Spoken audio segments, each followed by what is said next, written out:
Hey guys, we are the Girl and the Dreamcatcher. And you are watching Celebrity Hotspot. Hey everyone, I'm Jenna. Hey, I'm Casey. And we're from Celebrity Hotspot. And today I play America Wet. Dove Cameron. And Ryan McCartan, and we're the Girl and the Dreamcatcher. So you guys are performing today. Can you tell us about your set?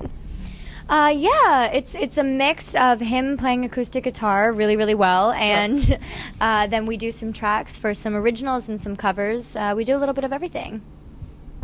So how did you guys form as a group? Did you want to do music together, or was it just come naturally to you?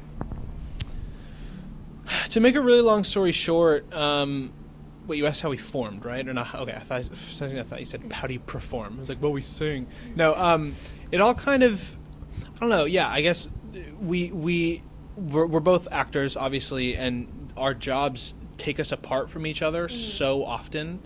And when we got the idea, I was doing Heather's in New York at the time, and she was doing Liv and Maddie in Los Angeles, and having a whatever that is, 5,000-mile divide between you is really challenging for a young relationship. And so we just sort of wanted to build our own opportunity that would bring us together. Yeah. And we threw out the idea of, what if we were in a band together? And it sort of started as not like a joke, but we didn't really know if it would actually happen. And slowly but surely, it just sort of came to be. So it kind of happened because we made it happen, but to your point, it kind of happened organically as well. Yeah. And for the name, did you guys come up with that collaboratively? Collaboratively in a very large scope. So what happened is we had a great name for a band, and it was already taken. And then we had another great name for a band, and then it was already taken.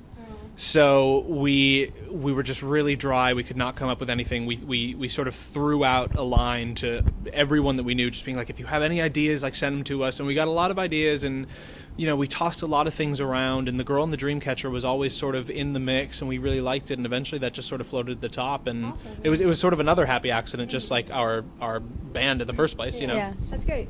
So how would you describe your sound, for people who haven't heard of you before? This is great. We actually have a new term for it. We were just in Nashville doing some writing sessions. Every year we go to Nashville for, almost at a couple months, not a couple months, for about a week, a couple days, just to sort of write with new writers. We tend to either write stuff on our own, or we write with a couple people here and there, because co-writing is always good, because then you can get a new ear in there, so you make sure you're not always writing the same thing. And one of our co-writers said left pop, as in not straight down the middle pop, but sort of odd pop, off to the side pop. That's good though. So I guess we would call it odd pop. Left pop. Left pop. Yeah. That's the term we learned. And you guys had a lot of success with your first single. Can you tell us about your reactions to that? Yeah. Yeah, we had some great reactions to it. We did our first big official music video for Written in the Stars that came out a couple months ago.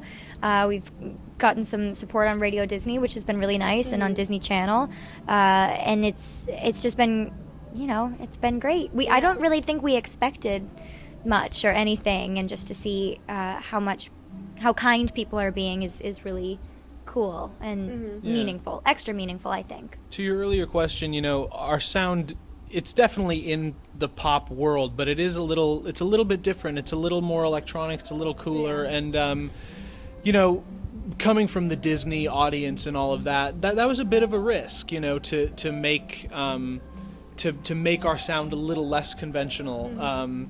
And one of our favorite comments that we saw in the YouTube video was someone said, if I didn't know them from Disney Channel, I would have saw this video and been like, wow, what a cool indie band. And it's just kind of cool to just break away a little bit from what our brand already looks like and try something different. And people have been really receptive to that, which means the world to us. Yeah.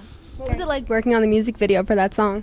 Great. We've actually done 1, 2, 3, 4, 5. We've done 5 videos at this point, and only 3 of them have been released. So we have some cool stuff coming. But doing the videos for us is honestly just as much fun as writing the songs and performing the songs and recording the songs. It's just kind of become a part of it. So we got some new stuff coming, and we're really excited about that. Yeah, it's really cool, and it's unique for us as well. Like I said, as actors, you show up and you do someone else's show with someone else's words. You're playing a character that isn't yourself. You have a lot more autonomy in the music business, and especially for us, we're label free right now, and That's good though. You have control. We have total control, and so we're producing our own music videos, and we're coming up with the creative ideas on our own. And the director for all of our music videos so far is one of our best friends, and the choreographer is one of our best friends. So like we have a lot of control to sort of create exactly what we're looking to create, and that's a really unique experience for us. Yeah. Have like fans from Liv and Maddie and Disney Channel. What's it like gaining new fans and seeing them change from like younger kids to maybe older teenager adults? It's cool. You know, I think that there is something just really generally special about the relationship with fans.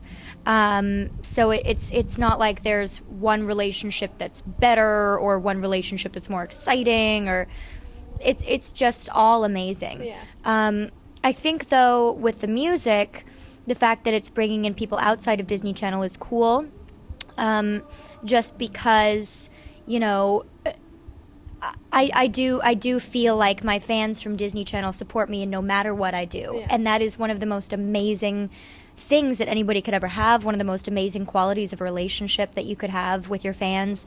But the people who are coming in outside don't know us from anything, which means that it's only being driven by the music, which is nice because that's really like we wrote it, we performed it, we recorded it. You know, it's really like pages of our diary. And so when Yeah. we bring people in with just that, you know, it's kind of affirming. Like it makes us feel confident about the stuff that we do. And you guys have been doing Christmas covers. Are you coming out with any more? Christmas songs? No, the two that we released this year are the only two we'll do, but it was so fun Yeah. to do holiday music. I mean, the really funny thing is we recorded those songs in September.